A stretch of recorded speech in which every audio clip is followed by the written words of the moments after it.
Welcome to the online class 6, subject science. Today, we are going to enter into the term 3, unit 1, magnetism. Now, let me start with the introduction to magnets. Now, we are going to see about the discovery of magnets with a small story named Magic Stone of Magnus. About 2500 years back, in a place named Magnesia in Greek, a boy named Magnus was rearing his goats. After a small nap, when he was wake up, his iron-capped stick stuck on the rock and stood erect. His iron-nailed boots also stuck on the rock. He was very astonished. The entire village assembled there and wondered. Somebody said it was definitely a magical rock, and some others said that was the magnificent power of God. People wondered about that incident. Each and everyone expressed their views.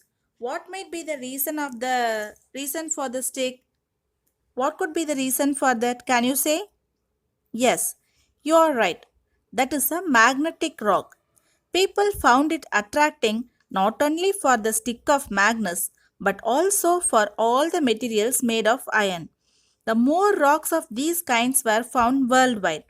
These magnetic rocks were named magnets and the ore is called as magnetite.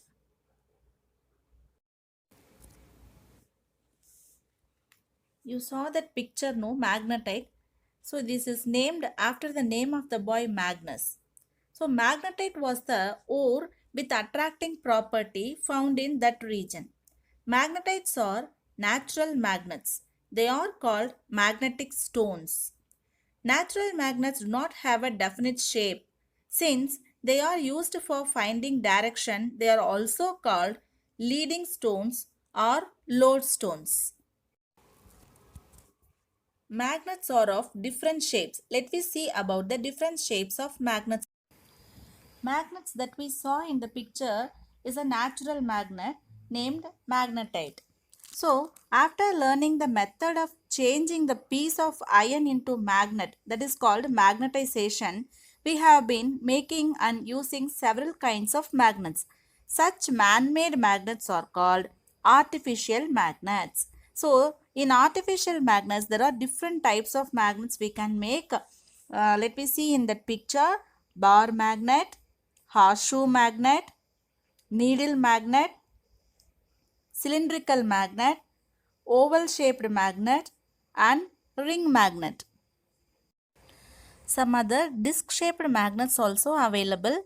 We can use these magnets as a magnetic compass.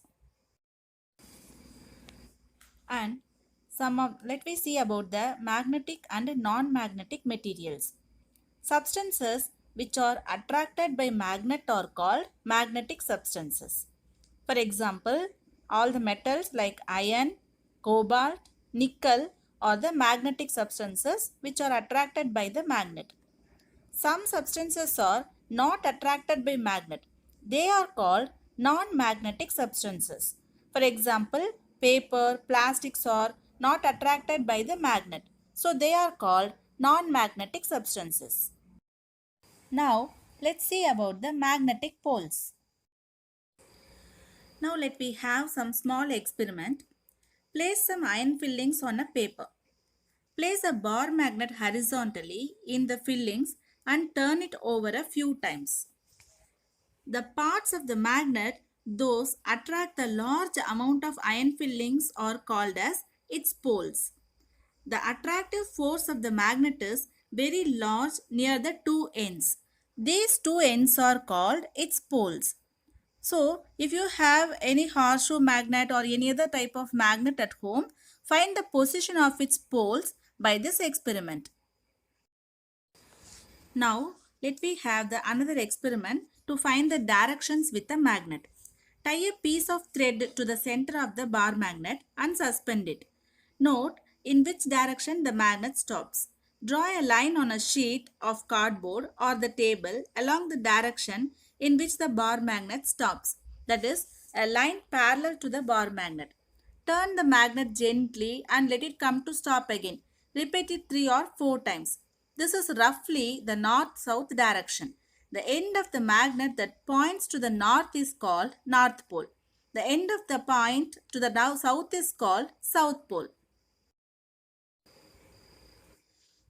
With this above explanation, we can understand that a freely suspended magnet always comes to rest in north-south direction only. So we can understand the direction by using this magnet. Let's see an interesting fact about the directive property of the magnets. By using the directive property of magnets, it has been used for centuries to find directions. Around 800 years ago, the Chinese navigators used to keep a piece of lodestone suspended in their boats, and during the storm or mist, they used the lodestone to locate the directions. So, magnets were long ago it were used to find out the directions. Hope you understand about the magnets. Now it's time for our home fun.